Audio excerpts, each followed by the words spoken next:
That's what you call technical malversation of public funds. Kala ko ba tagagawa kayo ng batas?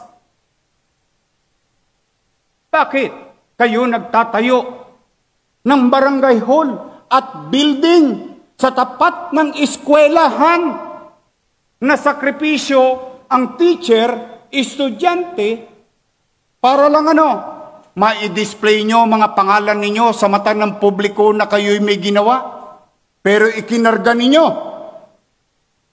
sa bangketa where you know very well roads, alleys, and boulevards and avenues are beyond the commerce of men.